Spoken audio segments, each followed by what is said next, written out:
ก็เสียชามือที่เดินก็ชาแดนไปเลยมุดทั่วทุกขุมขนยังอยู่สุขสบายมากนั่นนี่คือว่าผลของโอชาติสมาบัตินิโรธสมาบัติเพิ่นให้บ่มันสิเป็นคือปัญญาคือเขาบอกนี่เนี่ยว่าสั่นเพิ่นสิมีไอ้ข้างพุทธกาลเพิ่นสิมีลูกศิษย์500บ่พระอรหันต์เพิ่นแยกกันสอนก็เพราะว่าสภาวะนี่มันจะเกิดขึ้นมันจะแก้ไขบ่ได้สภาวะธรรมชาตินั่นน่ะมีอยู่นี่ปรากฏแจหลวงพ่อเองฉะนั้นหลวงพ่อผู้ใดบอกอย่างไรก็สร้างตัวกันผู้ใดบอกคือหลวงพ่อใดนี่แสดงว่าเขาเป็นพระอรหันต์หอดองค์ชาติหอดซื่อดับซื่อน่ะมันบ่แม่นดิดับแล้วมาเพ่งสู่อีกอยู่มันสิแม่นจะได้จังซั่นมาเพ่งสู่อีกเพิ่นแต่เพียงแต่ว่าคือว่ากำหนดในใจถึงอุปทานขันธ์ในเท่านั้นทนตัวคือว่าเห็นว่าเป็นของไม่เที่ยงเป็นทุกข์เป็นโลกเป็นดังหัวฝีเป็นดังลูกศรเป็นความขับแค้นเป็นของอาภาษเป็นของแปรปรวนเป็นของสุบโทรมเป็นของสูญเป็นของว่างเปล่าเป็นของไม่ใช่ตัวตนเพิ่นกำหนดในใจเพิ่นก็เห็นเลยว่าเป็นของสันมันก็อยู่สุขสบายบ่ได้สู้กันอหย่างมากมายกายกล่องเหมือนขังแต่ก่อนอันนี้มันก็จังสิถูกต้องซะตัวนี่เฮาอย่าไปตกใจกระลูกศิษย์ลูกหาของพ่ออย่าไปตกใจเมื่อสิให้ผลแล้วนั่นยอมไอ้บารมีมาถึงแล้วนั่นบารมีเฮ็ดจังได๋บารมี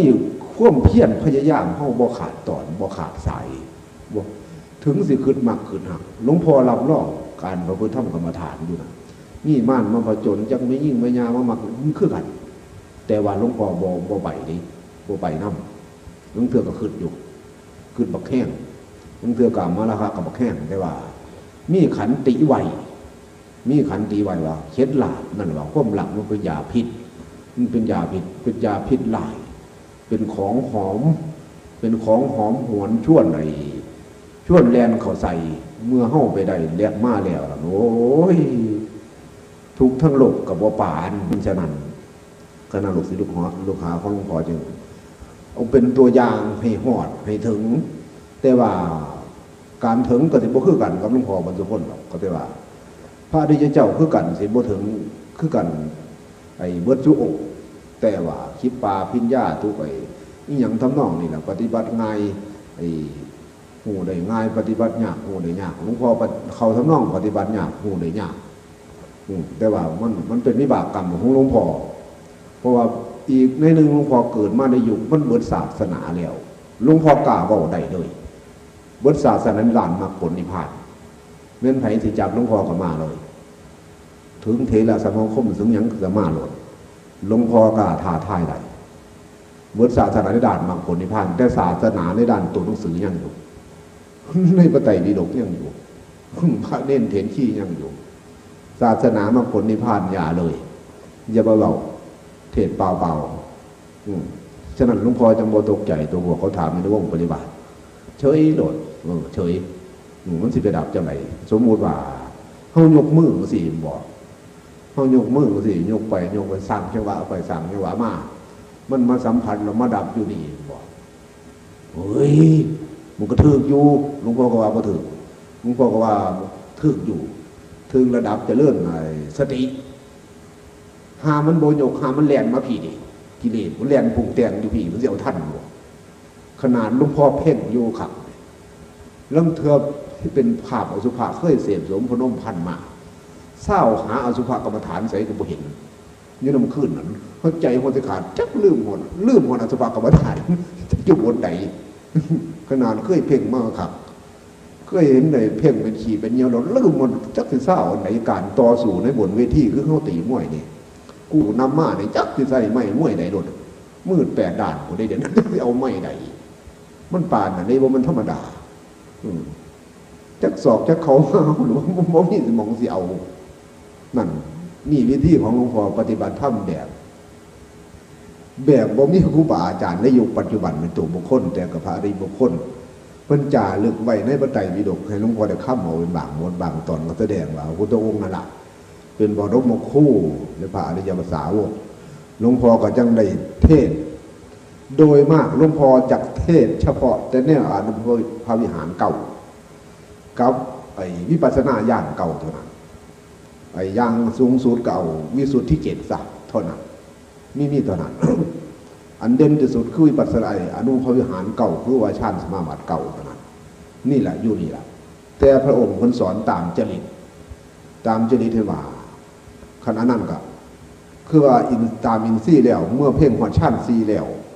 เพิ่นก็ให้มาเพ่งเป็นวิปัสสนาญาณเก่าอย่างหลวงพ่อเทศเรื่องมหาการขึ้นวาดมือขึ้นก่อนต้องเบิ่งความคิดตั้งแต่ฌานญาณ1ฮอดญาณเก่าก็ได้คือกันขึ้นซื่อว่าความคิดย่อมดับตัวนั้นได้มันก็ได้อันนี้เข้าใจว่า การถึงแล้วมันถึงไปซื่อถึงไปซื่อนั่นโอ้ยหลวงพ่อไปเปิดอ่านเมืองหนังสือคนบนโลกติดของอาจารย์ผู้สื่อเสียงดังกว้างฟ้ากว้างโลกนี่คนดีหลวงพ่อกับบอยกตนคมทันดอกแต่ว่าเป็นอย่างจังนี่เราคุณองค์สมเด็จพระสัมมาสัมพุทธเจ้าถึงขนาดนั้นไปแห่แหนแท่นกังน้ำภูมิบารมีบุญนักสักใหญ่เป็นอย่างบทตรวจบนคำสอนนั่นมีถูกบอกหลวงพ่อว่าคนเขาไปหานั่นมีแต่คนมีศรัทธาบ่มีคนมีถูกเลยเขาไปหาเจจีอาจารย์ต่างๆมีศรัทธาอยากได้บุญเท่านั้นอยากได้นาได้ตาสำหรับหลวงพ่อนี่ศรัทธาพอมันมีถูกก็ไปหาเบิ่งตัวไปหาเบิ่งคำสอนเพิ่นนั่นมันสิดับถูกเฮาได้บ่คันคำสอนเพียงแค่นี้มันบ่ได้ดับทุกข์หน่วยมันก็สิเอาได้จังได๋นี่ก็พิจารณาตอนนี่แหละว่าบารมีของเฮาสิอยู่นำหันล่ะว่าสั่นหลวงพ่อสิหนีจากอาจารย์มหาพิมพ์จังได๋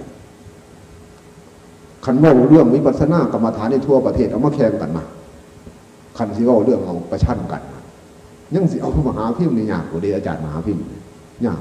เรื่องเทศเรื่องธรรมสร้างป่านยังหลวงพ่อยังหนีจากเพิ่นสายยุบหนอพ้องหนอเพิ่นก็ว่าเพิ่นถึงเหมือนกันก็บ่ได้นี่เราคุณเพิ่นหมายความว่าสายญาณ16แต่ว่าผลสุดท้ายมันบ่มีตัวดับอยู่หั่นละติหลวงพ่อก็บ่ฮู้ดอกบ่ไปปรากฏอยู่บ้านหน้าเบี้ยอธิษฐานจิตยังทุกคำทุกคืนอธิษฐานพระราชพนมเป็นผู้สืบต่ออายุพุทธศาสนาให้พระองค์แต่ว่าสืบบ่ได้ดอกมันเบิดแล้วจังหลวงพ่อว่าเบิดแล้วก็เลยเอามันตามเบิด ฉะนั้นไอ้สิ่งที่เป็นมนทินของพระภิกษุสามเณรก็คือไอ้นั่นแหละลาภสักการะไอ้แก้วแหวนเงินทองหรือว่าอิทธิสตรีเพศเรานี่แหละโอ้วาดมโนภาพหลวงพ่อก็ยังว่าคันมันเกิดความกำหนัดขึ้นมาข้าวใดนั่นหลวงพ่อก็ยังว่าห่วยมันสิเป็นประเทศอินเดียพอนี้ก็เป็นข้างพุทธกาลเอาหินมาเขียนทวงมันก็สิดีอยู่นี่เครื่องเทศคักคือกันนี่เดี๋ยวก็สู่ให้ห้องว่ามันเป็นแยกเป็นคนละส่วนเลยแบบตะกี้มันก็อยู่นิ่งเฉยบัดมันเกิดราคะขึ้นมาน่ะเพิ่นว่ามันเกิดนั่นมันเกิดทางกายมันเกิดอยู่หัวไทยประสาทพร้อมนั่นน่ะบ่ว่าเมื่อมีนามรูปย่อมมีสลายตนะมีอายตนะมันถูกต้องเมื่อมีนามรูปหมายความว่ารูปมียิ่งที่เขาแนมตัวเองมันเปื่อยกายนั่นกับความสนจิตสนใจเฮาไปบวกกันมันเกิดอายตนะเกิดอายตนะหันไทยประสาทอายตนะบ่มันเกิดมองเดียวดิวันไหวมาถึงไอ้อายตนะ6นี่ตกอยู่ในอำนาจของมันอันเดียวนี่คักๆนี่ไม่ในทั้งกายประสาทเครื่องเพศตกเป็นอำนาจของมันเลยตึงขึ้นพร้อมว่าโอ้ยหูอื้อตาลายก็ให้เบิ่งเงาตัวนี้นั่นแหละว่าให้เบิ่งเงาตอนนี้สุขุสุคนเบิ่งเงามันจะเกิดมาจากมือมันสู่มันอยู่หันออกไปมามันบ่มีมองดีอีหยังผู้ใดเป็นผู้เสวยทุกข์อีหยังผู้ใดเป็นผู้เสวยทุกข์สุขประสาทสัมผัสซื่อประสาทสัมผัสประสาทเป็นพวกอย่างให้เฮียนลูกทำว่าประสาทกายมันไม่เป็นไรคือสำลีบางๆสุกน้ำมันทำประสาทกายควบรู้สึกว่าสัมผัสมีสุขแท้ๆบ่มีแต่ทุกข์มันสิ้นเสื่อมสลายไปคือเก่าเป็นอนิจจังทุกขังอนัตตาธาตุเทศเปล่าๆได้หลวงพ่อก็ยังว่า มีแต่พระอรหันต์ประเภทเดียวแต่พระอนาคามีก็ยังเทศยังบ่ฮู้อนัตตาธาตุพอบ่ท่านไหนบ่ฮอดอยู่แต่บ่ฮอดคักแต่ว่าฮอดอนัตตาธาตุน้อยบัดนิพพานน้อยนิพพานใหญ่นิพพานใหญ่คืออรหันต์ดับลงแต่หลวงพ่อก็บ่ได้อวดตัวว่าเป็น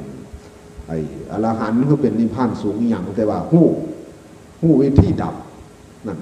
มีอานุภาพรุนแรงมากให้เฮ็ดไปกันผู้ใดเก็บหัวโม่เก่าบอกหลวงพ่อก็บอกแล้วก็สิหายไป ด้วยอำนาจของไว้คุณพระพุทธพระธรรมพระสงฆ์ครูบาอาจารย์ถึงหลวงพ่อจะอยู่ซื่อๆก็แก้ไขได้ปีนี้นั่นน่ะล่ะยังหลวงพ่ออีกในหนึ่งหลวงพ่อสิเว้าตรงๆให้ฟังเป็นอย่างหลวงพ่อยังรับกิตติมนต์บันโคมินี่แห่หลวงพ่อเป็นคนเว้ามาง่ายนี่เพราะสมศักดิ์หลวงพ่อจังรับกิตติมนต์บันโคมินี่แห่เพราะว่าลูกศิษย์เลขาอยู่ไกลแต่บัดที่นี่เพิ่นบ่ฮู้เด้หลวงพ่อว่าปากมาง่าย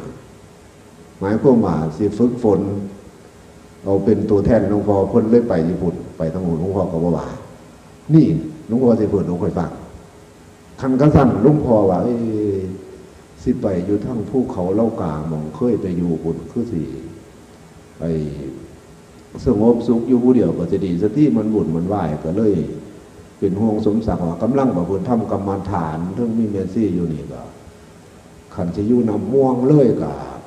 มันก็บ้านน้อยพอดีถ้ามันโคกันแฮไปนิมนต์ก็มาอยู่โคกันแฮก็จะอยู่ไกลกันบางที่ก็จะให้สมศักดิ์มาปฏิบัติอยู่นี่นี่หลวงพ่อเปิดอกไปฟังแต่ว่าความจริงสมศักดิ์บ่มีโอกาสโหหลวงพ่อบางคนเปิดความจริงมาง่ายเป็นใดเด้สิเพื่อปนการห่างเหินครูบาอาจารย์อาจจะผ่านพังใดเพราะว่าบ่ถึงบ่ท่านได้ถึงหม่องนั้นเพราะว่าวิถีจิตเดี่ยวมันรุนแรงอย่างทำนองนี้การกิเลสตัณหาราคะตัวนี้มันขันเผาล้นแล้วมันคล้ายๆที่ว่าไฟไม่ถูกนี่มันคอยใหม่ไปคนละเมื่อเบิดย่ำไหนมันยังสิโห่ฉะนั้นก็ดีดอกว่าอยู่ผู้ป่อบางที่ก็นัดให้เบิ่งเงาเมื่อคืนหลวงพ่อก็เสียงนิมิตเบิ่งอยู่ดิบางที่สิเรียกขึ้นในพรรษากับพระโหเสียงนิมิตเบิ่งอยู่เสียงนิมิตหลวงพ่อหูนี่คือว่าคนเชี่ยวแก่ลูกศิษย์ผู้ไก่คิดผู้เคยรับใส่รับซอยหลวงพ่อนี่ก็หลวงพ่อจำเป็นต้องเสียงนิมิตเบิ่งว่าจะใดมันสิเป็นไปกล่าวหนามันจะเลื่อนจังใดคันเป็นตะเสียกับเพิ่นก็อนุญาตอยู่ข้างพุทธบาทว่าให้ครูบาอาจารย์เรียกขึ้นใดมันอยู่ครึ่งพรรษาก็ได้เรียกขึ้นใดบ่ผิดอีหยังแต่ว่าสมศักดิ์ก็บ่ผิดอีหยังดอกก็ดีแต่ว่ามันเป็นสถานท่องเที่ยวมัน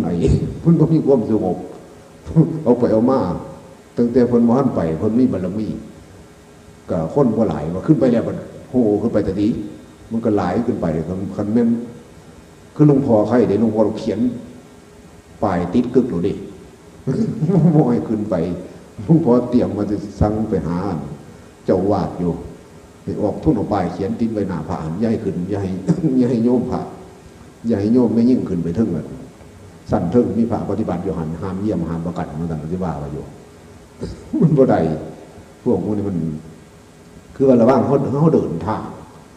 ระว่างเขาเดินทางนี่ขี่ทะเลขี่เหือกวมทะเลกวงใหญ่นี่เขาสิไปภาวะพะวงบ่ได้เพราะว่าชีวิตนี่จักเสีย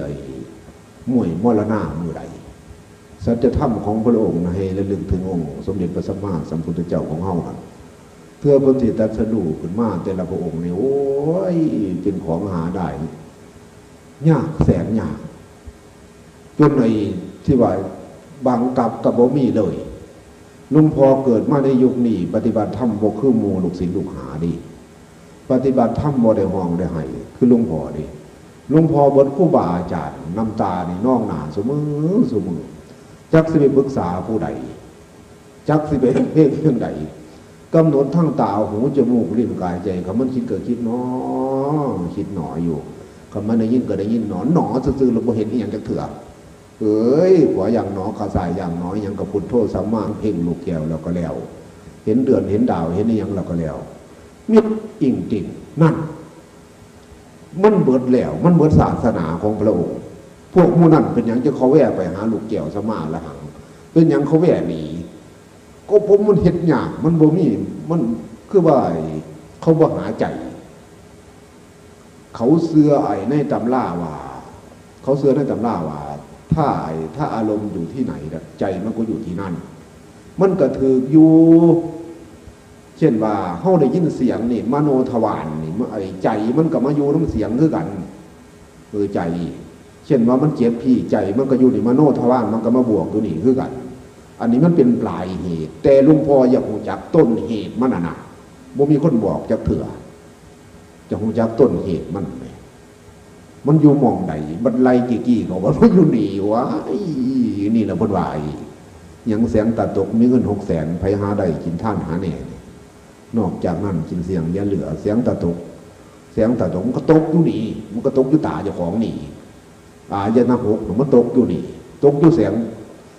งตาตกมีเงิน600,000แล้วไผก็มาอายนะหกนี่มันตกอยู่ตาเจ้าของนี่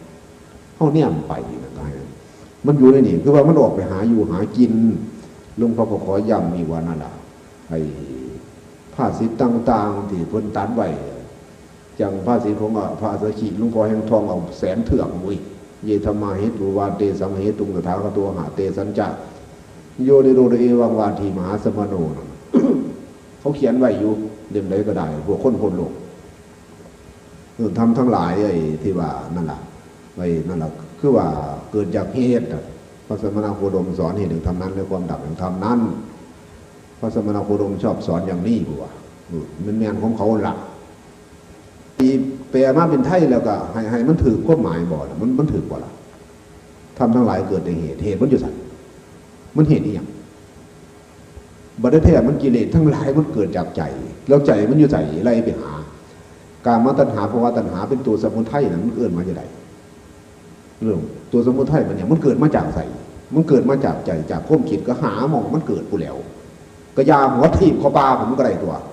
กามตัณหาภวตัณหาบิหัวตัณหาหาใจซะก่อนมันตัวหาหมองมันเกิดซะก่อนปล่อยมันไปหันแล้วสิเป็นกำพ้นมันอย่างนี่ผู้ฉลาดลุงพ่อได้เป็นคนโง่อยู่แต่เอาแบบโง่เอาแบบก็คือโง่ฉะนั้นมานาลูกศิษย์ลูกหากันเมื่อลุงพ่อบอกก็สิแต่แสดงว่าลุงพ่อสืบต่ออายุพุทธศาสนาของพระองค์ในด่านมรรคผลนิพพานก็สอนเรื่องบาปเรื่องบุญปรากฏไปนำก็สอนได้อยู่ฉะนั้นก็ให้เบิ่งเอาว่าความเมตตาสงสารของหลวงพ่อบ่มีดอกบ่มีลำเอียงบ่มีลำเอียงกับลูกศิษย์ลูกหากับอื่นคือกันบ่มีลำเอียงเจ้าเงินจานมหาเสื่อก็เป็นลูกศิษย์ของหลวงพ่อก็บ่คิดสั่งเราถึงเล่าบ่มาขอเขามาถึงเล่าสิตัดขาดจากหลวงพ่อโดยปริยายก็เรื่องเอกลักษณ์ก็เป็นเรื่องของเราหลวงพ่อบ่ได้คิดสั่งเขาจะได้ทางนั้นเขาไปแต่หลวงพ่อก็ว่าจะขึ้นไปเอามวลเทพไปสารพัดมาอยู่หลวงพ่อก็บอกบ่ได้คิดสั่งผู้ใดที่คิดสั่งผู้ใดมันเพราะว่าเขามักทั้งนั้นเขาไปเอาสติเขาไปเอาเพราะว่าหลวงพ่อเนี่ยมันตัดสินใจแล้วว่าเสียวชาตินี่เป็นชาติสิ้นสุดท้ายที่สอแสวงหาเอาพระมัตธรรมในศาสนาของพระองค์นี่บัดเอาซะแท้บัดขอมาปฏิบัติเนี่ยมันหาเอาบ่ได้มันเป็นแต่เหลือใจดิคนพระไตรปิฎกก็จะว่ากี่เที่ยวมันก็บ่มีร่องรอยให้เรียกว่าแทบบ่มีร่องรอยเหลือให้เห็นอย่างเลยข้อปฏิบัติมีแต่ว่ามหาสติปัฏฐานสูตรจังสันจังสี่บัดเอาไปเอามาโลด อันนั้นเป็นตัวหนังสือเพิ่นลำดับให้เบิ่งซื่อลำดับวิธีปฏิบัติผ่านพ้นไปแล้วพระอริยบุคคลนั่นบัดระวังเฮาปฏิบัตินี่สิลำดับอยู่หันมันสิท่านกินบ่สิท่านสแตงบ่กิเลสก็เผาล้นตายทนตัวมองนั้นเป็นชาตินั้นมองนี้เป็นชาตินี้ก็สิบอกให้ฮู้ตอนเฮาเพ่งตอนเฮาบ่นึกน่ะตอนเฮาบ่นึกวิตกวิจารอยู่ในลีนนั่นแหละมันขึ้นฮอดไอ้ทุติยชาติก็ได้น่ะตอนเฮานึกเฮาคิดอยู่นั่นไอ้เพิ่นว่าปฐมชาติก็เพ่งอยู่นี่มันก็บ่ยากได้กันอยากฮู้ได้ว่าจะบ่จำเป็นอยากฮู้ดอกเพ่งไปโลด ผลสุดท้ายถึงเองดอกสิฮอดแต่ว่าก็สิมีความกระปี้กระเป๋าอยู่ในหันล่ะซุมื้อถึงสิมีความทุกข์อันมหันต์หลวงพ่อมีความทุกข์ระวังปฏิบัติแต่ว่าก็คล้ายบ่ทุกข์คล้ายบ่สุขจักไปจะได้บอกว่าถึงกันเนาะดูความพอใจถึงสิเก็บปวดโดดเหล่าอีหยังก็อย่า จะเป็นว่างเฉยหรือบ่ว่างเฉยหลวงพ่อบ่โหสาบ่ฮู้จักคนขอธรรมะกันจังว่ามันมิดอิ่งติ่งมันลืมเบิดเอี่ยงไว้หอยนี่เพิ่นว่าทำลายสัญญาลงได้ก็จังว่าสัญญาเวทยิตติโลดดับสัญญาและเวทนาทางหทัยทวารดับสัญญาและเวทนาบ่มีอารมณ์ให้เสวยเลยนั่นมันก็จังสิถึกตัวตัวเนาะมันก็ถึกเพี้ยปานนักก็ให้เพี้ยนพยายามเอา สิ่งที่ผ่านมาแล้วอดีตที่ผ่านมาที่แก้ไขบ่ได้ละต่อแต่นี้ไปก็ว่าให้กลับจิตคิดทำใหม่ให้ดีเทินหลวงพ่อคือว่าให้มันเพียรพยายามเอาจังสมศักดิ์ก็อยู่คุณหลวงพ่อก็เป็นห่วงอยู่แต่พระอานนท์มันกับโกกีฬาเล่นงานเอาเกือบเสียหลักกูดีผมมันธรรมดาดีพระโสดาบันมันธรรมดานี่ก็ว่าโลกสมัยนี้แหงมีสิ่งยั่วยวนกวนอะไรกวนหลายสำหรับหลวงพ่อเนี่ยเป็นคนมีอุดมการณ์บ่คือหมู่อุดมการณ์บ่คือหมู่คันในสมมติว่าไปฮอดบางไหนก็ว่างอุดมการณ์ไปโหลดนี่แล้วก็สิ่งนี้ภาคเหนือก็เป็นแบบนี้ล่ะนี่มือเศร้าเป็นต้มห้อนกันจะดึกเสาไม่ห่างไม่หมายห้วนมันจะไม่เห็นกันจะไรแบบนี้ว่ามันเป็นแนวระบาดเลยว่าไม่เห็นตรงนี้กรรมฐานมันก็บอกเป็นกรรมฐานมันก็จะแตกไว้ตอนนั้นเนี่ยมาฝ่อกันในบนมือคนนึงว่าเฮ็ดให้ถามซักอันจีวรไหนอยู่ดีมันก็ไล่นี้ส่วนไหนก็เปิดนี้ส่วนไล่บนนี้นี่ทางเดียวตอนเหนือเจ้าของนั่นมันก็เป็นการให้มีใจเด็ดเดียวให้เบิ้งใจเจ้าของว่านั่นแหละมีถูกขันมีถูกเราเข้าตัวหาเหตุแห่งถูกนี่แหละมันจังเสียขันคนบ่มีถูกนั่นมันหาบ่เห็นเด็กมันเป็นยังมาได้หาคือเป็นคนเฉยชาบารมีเข้าบ่ทันเต็มกับแบบหมายความว่าความจริงมันถูกมันนี่อยู่ทุกพอคิดมักสาวนั่นก็ทุกตัวนั้นคิดก็หาเบิ่งมันตัวไหนมันคิดมักตัวไหนมันคิดมักตัวไหนมันคิดสั่งก็หาเบิ่งตัวนั้นมันคิดไปหาเขาแท้ๆเขาจักมันเขาสิไปเอาหัวไม้หรือเขาไปเล่นบ่าวไม้กับบ่ฮู้เด้ตอนคิดไปนั่นทุกข์ก็ได้บาดนี่คิดไปตอนนึงผู้สาวนี่ว่าเขาสิไปคุยกับไผก็บ่ฮู้ตอนคิดหลวงพ่อก็เป็นว่าเป็นทุกข์กูเด้เพราะว่าหลวงพ่อเคยผ่านเคยเป็นบ่าวลังเทื่อบ่ได้ไปเล่นสาวลังเทื่อบ่เป็นเดินไปหาเขานี่ลังเทื่อไปก็เห็นอีหลีได้ล่ะไอ้แนวภาคอีสานนั่นเขาบ่ถือกันลังเทื่อผู้นึงขึ้นไปคุยลังเทื่อผู้นึงขึ้นไปคุยบ่ละขึ้นนึงปานฟ้าห่วยมันก็คิดเคยว่าปานไฟเผาเผาสมองเผาจิตเผาใจปานทั้งโลกคนละว่านั่นแหละมันเป็นทั้งสัตว์หมายความว่าของแหงมันว่าเฮาสิเอาเป็นนั่งลูกนั่งเมียก็มีผู้อื่นเป็นผู้ที่นำอยู่มันก็แต่ว่าก็บ่กล้าแสดงออกมันเป็นทั้งสัตว์เพิ่นว่าไอ้อีหยังก็ล่ะไอ้บ่าวและสาวเดือนและดาวเพิ่นว่าแต่นี้เอานั่นล่ะสมปูสมปุ๋ยไฟมาแล้วกันเผาล้นจิตใจเมื่อได้แล้วนั่นก็หวงแหนหึงหวงรักใคร่เสน่หาอะไรอาวรณ์ผลสุดท้ายนั้น บ่มีอีหยังดีบ่มีอีหยังดีจักชิ้น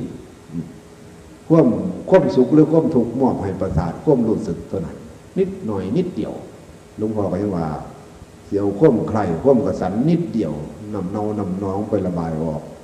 ซื่อๆนี่มันบ่สมควรกับไอ้ผู้เฮาเกิดมาพ่อผ่ากาสาวพะฉะนั้นผ่ากาสาวพัดฉะนั้นได้ยินได้ฟังมาเนี่ยก็ขอให้ลูกคณะลูกศิษย์ลูกหาทั้งหลายตั้งจิตตั้งใจมันคงให้เบิ่งสมมุติว่าสติสตังบ่ดีหรือยังบ่ดีหลวงพ่อรับรองคันระวังคือว่าคันสู้บ่ได้จังไปเล่าอาการให้หลวงพ่อฟังมันอาการก็สิหายไปหลวงพ่อก็จะบอกวิธีแก้ไขนั่นแหละก็ระเบียบการเฮ็ดใหม่ก็เฮ็ดตามนั้นมันก็ดีมื้อนี้ก็เลือกเตเว่นอยู่ดอก6 โมงกว่าคือได้1 ทุ่มฉะนั้นก็ขอให้เขาคิดเข้าใจสมศักดิ์ก็ดีทั้งไอ้ทวารก็ดีได้ไปญี่ปุ่นก็สถานที่แห่งนั้นผมว่าสถานที่ท่องเที่ยวเป็นสถานที่ไอ้พระผู้ประวัติครูบ้านครูเมืองจังหวัดไผไปอยู่หันมีแต่อันเป็นไปมันเป็นไปจังได๋เพราะว่ายังเฮ็ดบ่ถึงอยู่เด้หลวงพ่อเบิ่งอยู่สิเฮ็ดบ่ถึงหลักอยู่พระอยู่หั่นนี่เพราะว่าเป็นหยังบ่ทันตามปกติแล้วคันผู้เข่งขัดในศาสนาสิเว้าเด้อคันผู้เข่งขัดในศาสนาบ่ควรสิไปผู้กุฏิวิหารอยู่ทั้งหน้าพระประธานองค์เพิ่นสร้างไว้ก่อนเป็นพระริยคตนี่คือถาดพนมนี่ถาดพนมอยู่ทั้งหน้าแล้วภูพระอยู่ทั้งหลังนี่ถึกเนี่ยเพราะว่าก็มีอยู่ในร่องผู้ข้างหลังน่ะสิเฮ็ดปรับเป็นกุฏิวิหารก็ได้นี่ไปเฮ็ดอยู่ทั้งหน้าเพื่อรัดเอาอย่างนั้น เพื่อเป็นเจ้าของโควันเนาะโอ้ยเพื่อเป็นไอ้คนเลี้ยงโคระดับลาบสักกะละต้นนาพระองค์ก็จะมีอันเป็นไปสูงสูงเลยบ่เลิกบ่แล้วคันในญาติโยมไปเขาว่ามีพระเขาไปหาตัวที่ทั้งหลังหนึ่งก็มีมันก็มีหม่องหอมผู้อยู่นอกอันนี้หลวงพ่อยังคิดอยู่เด้เดี๋ยวที่หลวงพ่อทรงกระแสจิตไปถึงอธิษฐานไปถึงพระผู้ก่อ2 คืนแล้วเมื่อคืนนี่แห้งได้นิมิตขับคืนบางที่นี่2 องค์ไม่ใช่ได้ไปผู้ก่อบอกไปได้นิมิตขับเมื่อคืนนี่บ่ไหวเพราะว่ามันจะเป็นอันตรายหลวงพ่อบ่ได้เกี่ยวดีก็แล้วแต่เพิ่นหว่าคำสอนหลวงพ่อบ่ได้เกี่ยวเลยเรียนสังญาณโยมสิมากวงในทางนี่อยู่บ้านนาดานนี่รถ3 คันตันทางไว้พุ่นล่ะทั้งญาติทั้งโยมโอ้ยทั้งกราบทั้งไหว้ทั้งวอดหลวงพ่อเฮ็ดจังได๋คือบ่อยู่เฮ็ดคันสิเป็นอันอุปสรรคบ่ได้อยู่ดีๆไปแต่พึ่นั่นล่ะอยู่เขาช่องลมนั่นจังแม่นนั่นเขาช่องลมแดดธุรกันดารสงบแต่ว่าก็สงสารคณะลูกศิษย์ลูกหาก็ได้ส่งไปสงสารจังได๋ลูกวันเรียนสิเฮ็ดงานสงบดีโพดบ่มีผู้ไปรบกวนดอกนี่หม่องมันดีฉะนั้นมื้อนี้ก็หลวงพ่อก็ขอให้ปฏิเตือนใจสุคนก็ให้น้องรับฟังไปประพฤติปฏิบัติว่ากิเลสทั้งหลายทั้งปวงความชั่วและความดีเกิดจากใจของเฮาให้เอาใจให้ได้เอาใจคันเอาใจอยู่แล้วสะกดอยู่นี่คือว่าเฮาล็อกมันอยู่ชั่วข้าวนี่แสดงว่ายังบ่ปานใดวันมันอยู่ซึคือว่าพุ่นแล้วบัดสิอยู่ก็ย้อนไอ้เกิดพลังปรมาณูชาติมโนมยิทธิก็เลยพุ่งขึ้นมาใส่ทีเดียวนั่นมันต้องมีหม่องแหละ ว่าสั้นเพิ่นสิบัญญัติไว้เฮ็ดหยังพระโมคคัลลาสิ7 มื้อภาษาลิบุตร15 มื้อมันผู้นั้นผู้นี้เป็นปีพระมหากัสสปะ8 มื้อพระอานนท์จนว่า80 ปีเพิ่นสิบัญญัติไว้พระอานนท์เพิ่นฮู้หลายกว่าพระอรหันต์เพิ่นสิบัญญัติการตรัสรู้เพิ่นเป็นหยังจังบัญญัติเป็นบัญญัติว่าตรัสรู้อยู่หันอยู่นี่มื้อเท่านั้นเท่านี้ขนาดจบไตรเพศมาเฮียนเก่งสุคนพระจักคุบาลก็เก่งผู้นั้นก็เก่งผู้นี้ก็เก่งพระโพธิลักษณ์ก็เก่งมีแต่ผู้เก่งสาบัญญัติเพิ่นบ่ได้กล่าวว่าตรัสรู้เด้เพิ่นว่าสาบัญญัติการตรัสรู้ตรงมีข้อรองรับพิเศษคือองค์ฌานสัญญาเวทายะจะตริโลกนี่ก็ขอให้เข้าใจมองนี่อันนี้บ่ผิดเฮ็ดจังได๋ก็บ่ผิดคันสิเอาไว้ความรู้แข่งกันนั่นไว้มึงก็สู่พระอานนท์บ่ได้จะคนนอกขนาดเป็นพระโสดาบันนี่ก็ขอคิดสุดท้ายนี่ขอให้คณะลูกศิษย์ลูกหาทุกคนจงเจริญในธรรมงอกงามในพระธรรมวินัยของพระองค์ให้ตั้งจิตตั้งใจพุทธธรรมกรรมฐานของพระสัมมาสัมพุทธเจ้าก็เข้าในบรรลุมรรคผลนิพพานทุกท่านเถิด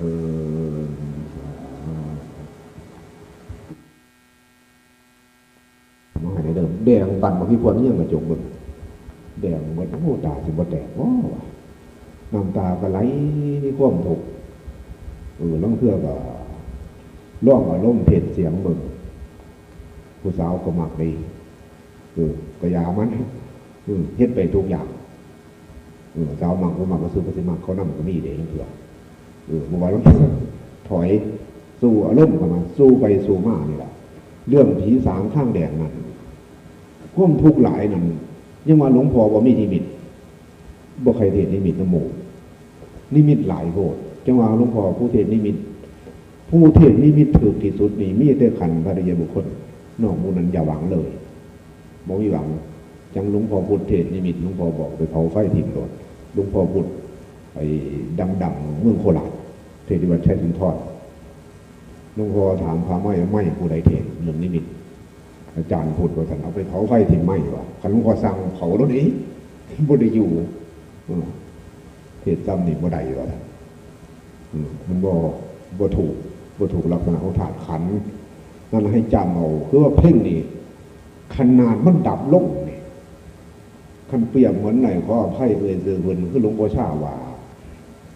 ไอ้ธาตุกายมันระเบิดนั่นหลวงพ่อระเบิดจังว่าจักเถื่อเบิดตึ้งแล้วก็นั่งบน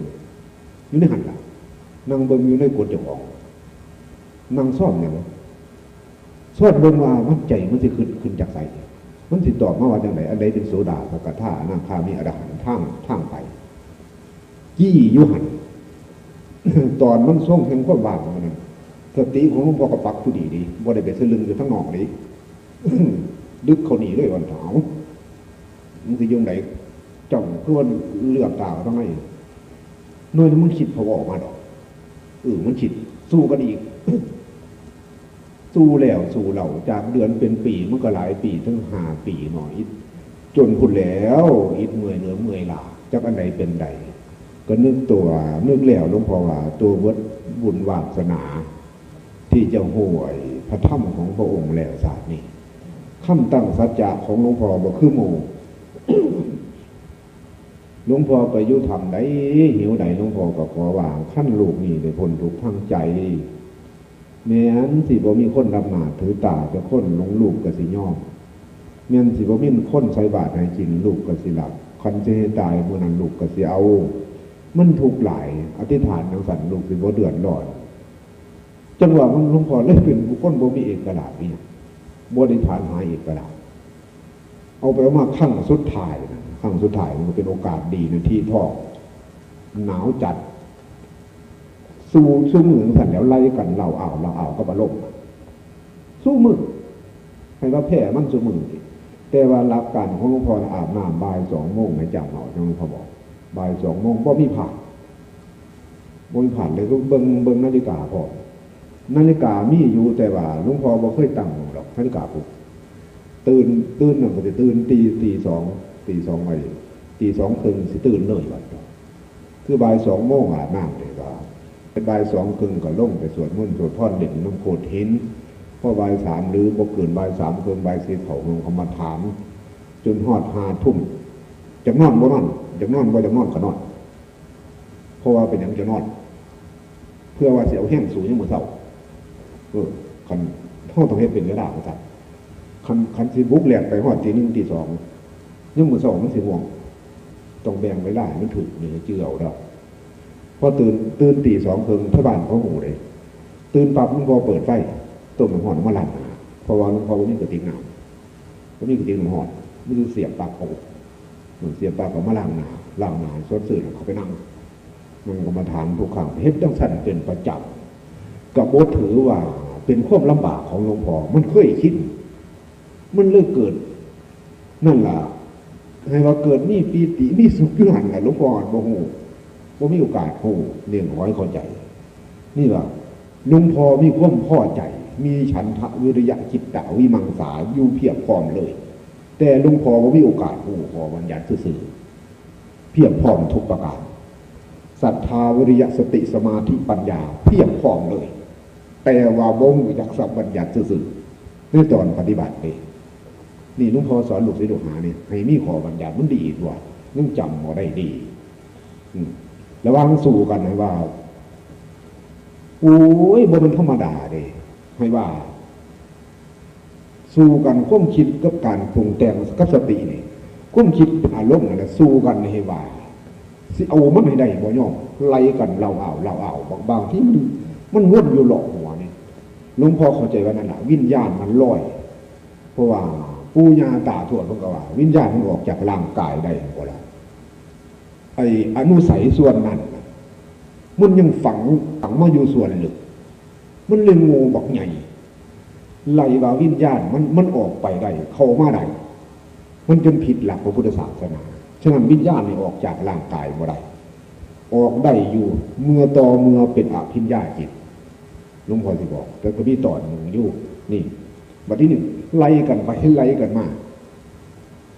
ถึงที่สุดจนให้ว่าจนลืมตัวแล้วเถื่อครั้งสุดท้ายนะคิดเมื่อวานเกิดเมืองนอนจังหลวงพ่อว่าหายตัวบัดเด็กไม่หวัดมู่จักว่าเจ้าของนางมีบัดนาเบีย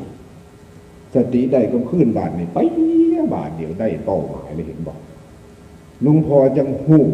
ว่านี่เลยคือการขาดสติแห่งความคิดขาดความเดียงความคิดเพิ่นสิหู้ได้มันถึงนั่นน่ะแต่ก่อนเป็นอย่างจังบ่หู้มันดับคือกันมันดับแล้วมันคิดอยู่นั่นหามันเลยบ่หู้บาทที่นี่เมื่อผ่าน1 ชั่วโมงไป2 ชั่วโมงไปหลวงพ่อนั่งอยู่ว่าสิเพ่งคือเก่ามันบ่มี มันบุญที่นี่เอาให้เพ่งสติกับบททำงานหลงอยู่ซื่อๆอยู่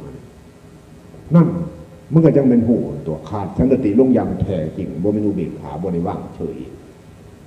ระวังขาดสันติลงนั่นน่ะมันขาดซื่อๆมันบ่เป็นสิว่าบ่คิดว่างๆอุเบกขาซื่อๆไปเขามาบาทเดียวนี่เกือบตีละกาหลัง3 ตลบพูดแล้วคันไม่นั่งเอามือขวาทับมือซ้ายนี่มันพิงผนักอยู่จังหวะมันบ่ได้ตีลังกาคันบ่มีผนักไอ้อยู่ทั้งหลังนี่บ่ได้อยู่แล้วทั้งตีลังกาบุรกายจักสิจังหวะบ่ได้มันจะตีลังกาหลังปานนั่นนี่บ่มันสิขาดธรรมดาฉะนั้นหลวงพ่อก็ยังว่าสัพพัญญูคันบ่มีความใหม่มหาโพธิ์อยู่ด้านหลังนั้นล่างของพระองค์นั้นจะกระเด็นไปกี่ร้อยโยชน์มันขาดลงด้วยอานุภาพรุนแรงมากหลวงพ่อจังโหดที่เดียวปานฝ่าพาโลกกระถางวันไหวแล้วยุดกึกท่านที่ประสาทขึ้นแต่บ่มีความตกใจเปล่งแล้วคล้ายเปล่งรัศมีหมดนี่ตัวมันยังสีแม่อันสิไปไอเฮ็ดเยาะๆแย่ๆคือฉันขาดตึงอยู่ซื่อๆหนุ่มโมแม่เลยผู้รู้เป็นปัจจตังท่านจำรู้เป็นปัจจตังเฉพาะท่านผู้รู้มันก็เลยหูหลวงพ่อทวดเบิ่งอริยสัจตัวความคิดนี่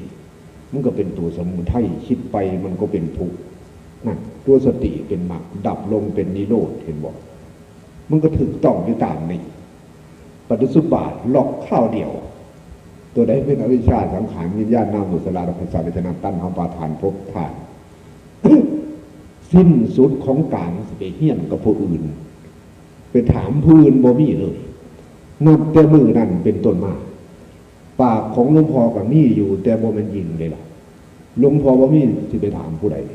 หลวงพ่อหูในแก่ใจว่า ไปถามผู้ใดก็สิบ่ฮู้เพราะว่าก็ฮู้อยู่เขาปฏิบัติบ่ฮอดหันบ่ฮอดมองนี่แล้วมันยังสิไปฮู้การขาดสันติคือว่าต้นไม้ใหญ่คือว่าต้นสังสารวัฏต้นแห่งความทุกข์มันเป็นต้นไม้ใหญ่ต้นทอโลกเธอสิเลื่อยมันขาดมันต้องใส่พลังหลายกำลังหลายนั่นตัวที่ไปใส่ว่าปัญญาพิจารณาในขณะนี้มันอันนั้นเป็นการที่ว่าเฮี้ยนหูหรือรู้จักรู้จำมันเห็นแจ่มแท่งตลอดโดยปัญญาญาณนี่อย่างนี้ก็ขอให้จำเอาไว้อย่าไปย่างตายแต่อย่าไปย่างมันขนาดหูหนวกก็ไม่เห็นเรื่องเถื่อหลวงพ่อก็ยังสู่นี่ว่าละสุดท้ายอยู่บ้านนาเบียหลวงพ่อก็บ่ลืมบุญคุณหรอกอยู่บ้านนาเบียก็ได้แต่ว่าผู้มือมันก็ไปปฏิบัติธรรมยากเพราะว่าเป็นบ้านที่บ่มีศรัทธาในพระพุทธศาสนา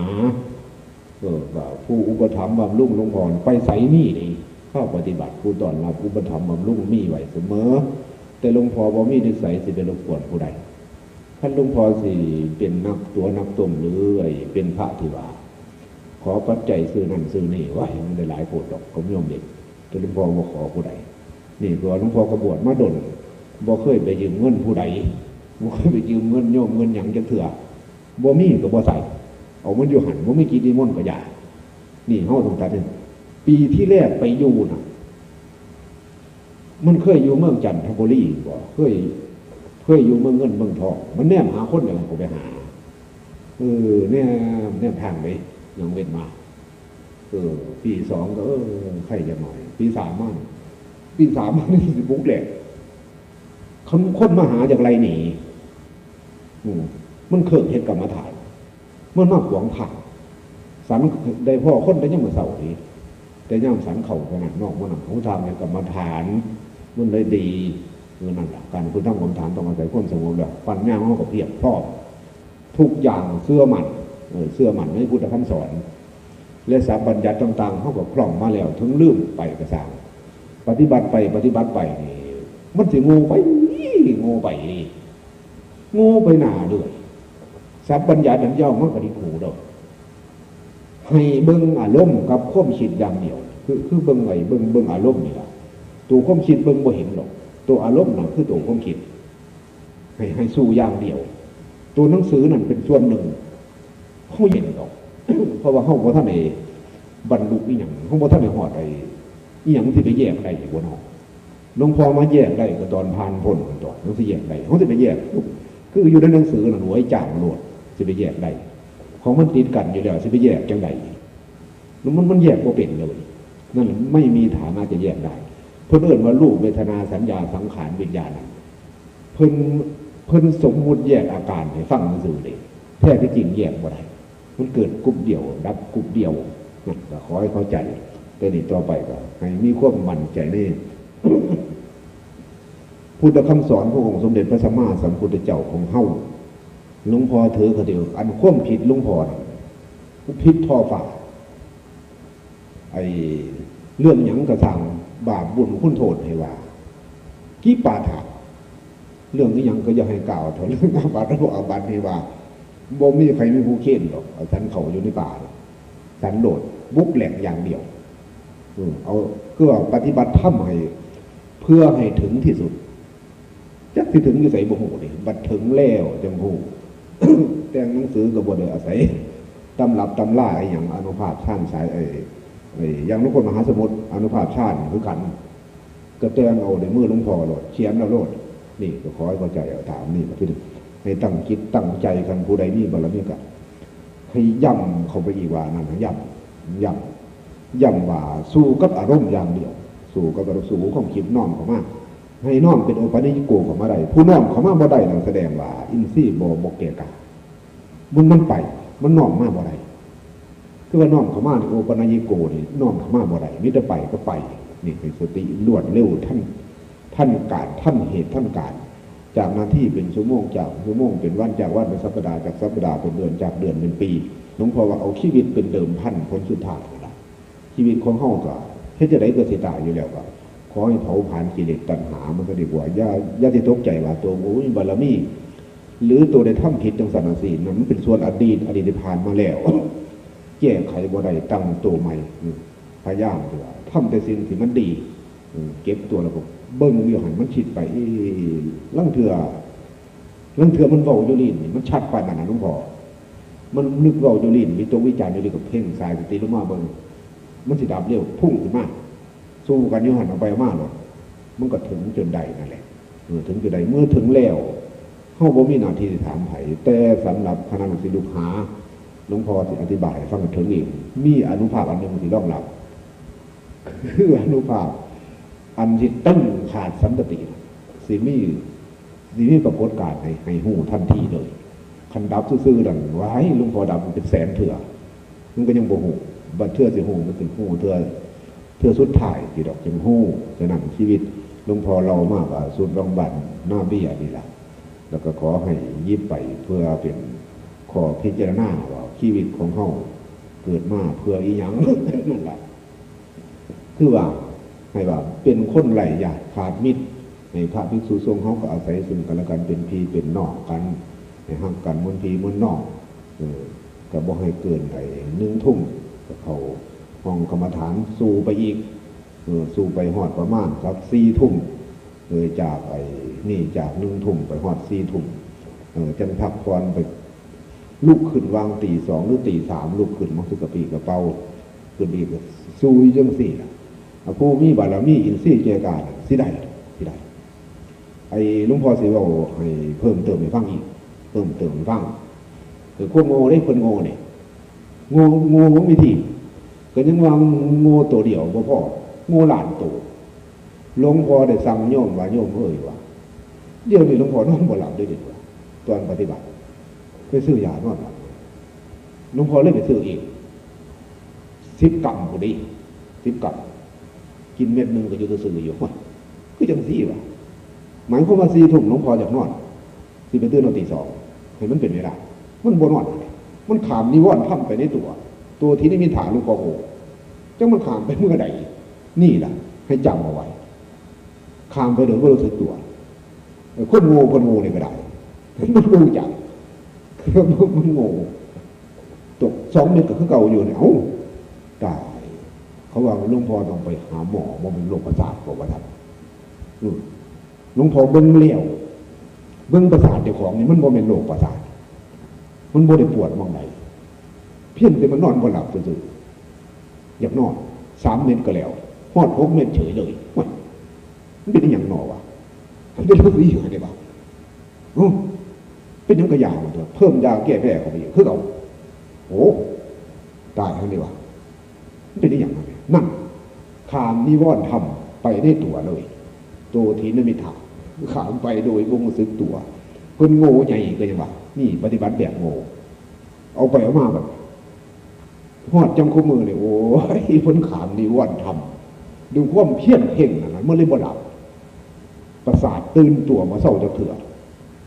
เปรียบเสมือนมึงทหารฝึกมาอย่างดีมีศัตรูเขามาสิเขามาที่เขามากำแพงเมืองมันกับหูท่านที่โบฝึกฝนมาอย่างดีชั้นใดก็ชั้นนั้นสติอันอบรมดีแล้วนะคืออบรมดีแล้วอินทรีย์อบรมลมดีแล้วนะย่อมสมควรแก่การตูนว่าสติสัมโพชฌงค์องค์แห่งการตรัสรู้วิธีสุดท้ายท่านว่าปีละบาทเดียวนั่นก็ขอให้เข้าใจว่าลุงพ่อปฏิบัติธรรมแบบโมนี้บ่ได้แบบที่มิสลาดคือโมนี้แบบบ่หูหนังสือจักโตหูแล้วจบทำเองบัดเอาแท้ๆแล้วบ่หูจักโตเดียวกับบ่หูปรากฏว่าในพรรษาน่ะสวดมนต์กับบ่สวดทำวัดกับบ่ทำวัดสู้อย่างเดียวบัดที่สวดมนต์มื้อออกพรรษาเพิ่นต้นดอกผึ้งมาจังมื้อฮื้อนี่ท่วนเอาสวดได้อยู่บ่ลืมเอาอีกสั่นดึกกันอยู่ว่าสำนักนิมิตขึ้นมาบางที่ อายุนั่งสมาธิกับไอ้น้ำกลหลวงพ่อกับมีย่าหัวมันคือหลายคนเห็นไหมวะมันเธอกับยังคือกักอยู่หล่อสาราเอามึงยังหลดกูทั้งศูนย์อยู่เดี๋ยวนะวะเดี๋ยวมึงลงไปเดี๋ยวมึงมุนไหนยังกระไดวะเอาแดดนั่นบ่ได้เกี่ยวผี3 ข้างแดดมันเป็นอย่างกระยา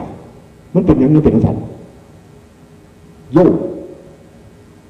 ลุงพอกราบไหววิ่งวอดหาพระอินทร์พระพรหมหาเทพไทยเทวาตั้งแต่มือบวชจนจักว่าจักปีแล้วหลวงบ่เสด็จมาซอยกันจักเถื่อจุ๊บเศร้าวะมีพวกกราบระบาดนี่วะสู้เองนี่จังเป็นอัตโนนาโถสิล่อให้เทวดามาซอยเขาบอกมาซอยมันอยู่ไก่โพดมันอยู่สันมันไก่โพดพระองค์บอกว่านี่แหละอัตโนนาโถกราบไหว้ยิ่งวอดเนี่ยเพิ่นมาซอยมาบอก4 ปอง 2 ทางเทพบุตรเทวดาหาพี่น้องผู้ขาเคยเป็นเทวดาสันไหนสันหนึ่งก็ได้ในเสด็จลงมาบอกในท้อนผู้เห็นมาจะเถื่อนี่มันศูนย์กับเด่นในนอกคนทุกข์หลายเนี่ยก้มทุกข์ของคนผีกับบ่มาซอยบ่บอกนี่แต่ถือมาหลอกคนมาหลอกคนตายมันยากอยู่ก้มจิตยากคันหลอกนี่หลีก็สิยากอยู่แต่ว่า เขาก็บ่หลอกเพียงแต่ก็สิหลอกมันยืนย่างนั่นแหละกึกให้ได้ยินอยู่ในศาลาได้ยินอยู่แต่สิ่งมื้อนี้หลวงพ่อบ่ถือว่าบ่ได้เกี่ยวกันบ่ได้เกี่ยวกันอีหยังก็อย่างระหว่างเปรียบเหมือนระหว่างที่เฮาเกิดสงครามระหว่างเกิดสงครามเฮ็ดจังได๋เสียวชนะขาดศึกได้คือว่าขาดศึกนี่เขายกทัพมานี่เฮาต้องเป็นผู้หลอกลวงว่าโอ้ผู้นั้นเป็นแม่ทัพใหญ่ทหารเล็กทหารน้อยอยู่นี่ กันเปรียบเหมือนสมัยเก่าเราด้วยชั้นเชิงวิทยายุทธของขุนพลผู้แก้วกล้าเปรียบเหมือนนุ่งห่อใช่เพ่งดาบนิดหน่อยถึงกับข้อขาดกระเด็นของตัวทัศทหารหน่อยเป็นหัวซ่ามันยังดิ้งใส่บังไนพ่นใหญ่ตัดหัวมันทีเดียวลูกน้องมันก็แตกกระจายของตัวมือขาหัวหนามันได้ฉะนั้นนิมิตลายต่างๆนิมิตไอ้ผีๆหลอกๆในห้อยที่ไปเกี่ยวมันอย่างดึกจะบอกอารมณ์อย่างเดียวนี่เราตัวผีใหญ่ดึกมันอยู่นี่มันชนะอันแล้ว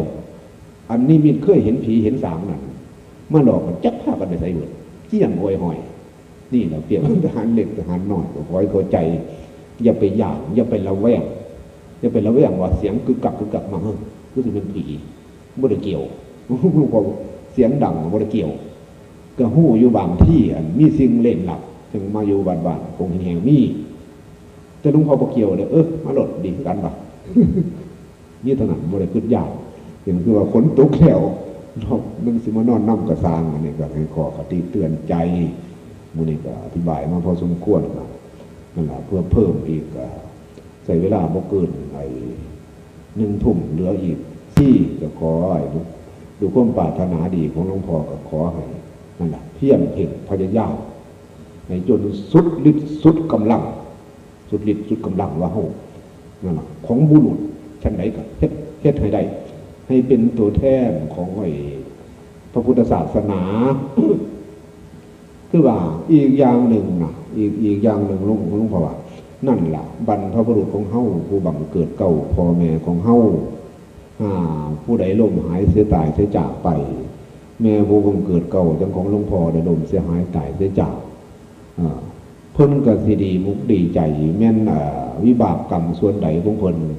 ได้ตกนรกอเวจีหรือขุมใดขุมหนึ่งด้วยอานุภาพที่ลูกชายได้เพียรเพ่งปฏิบัติดีปฏิบัติชอบผู้บังเกิดเก่าหรือญาติพี่น้องก็สิพ้นจากวิบากกรรมในตรงกันขามขันหน้าโยมพระบาทไอ้ถามว่าลูกชายบวชแล้วมีบัญชีอยู่นี่เด้มันเห็นทั้งสันบ่ดีแม่พ่อแม่เฮาก็โอ้ยก็สิสาบแสงว่าแล้วแต่เฮาเลี้ยงมาผ้าใหญ่เฮ็ดทั้งสันทั้งสี่บวชก็บ่ตั้งใจประพฤติธรรมกรรมฐานไอ้เสียเลือดเนื้อเสื้อไขของพ่อของแม่คนก็สิว่าวิบากกรรมของพ่อแม่ก็สิอาศัยเฮานี่ก็ให้เป็นสิ่งระลึกเตือนใจพระคุณของพ่อแม่นี่เหนือฝ่าล้นดินก็ขอให้ตั้งจิตตั้งใจสิ่งที่ผ่านพ้นมาอดีตการเป็นสิ่งที่แก้ไขบ่ได้ต่อไปให้เอาแต่สิ่งดีๆงามๆผู้ใดก็นั้นล่ะพ่อแม่เสียล้มเสียหายตายไปจากเอาเป็นอารมณ์ปุ๊กคันแหลกไปมันหายถึงที่สุดจุดหมายให้ได้ท้ายที่สุดจุดลงก็ขอให้คณะลูกศิษย์ลูกหาทุกคน จงนำไปประพฤติปฏิบัติให้ถึงความพ้นทุกข์ให้ได้ทุกท่านด้วยเถิด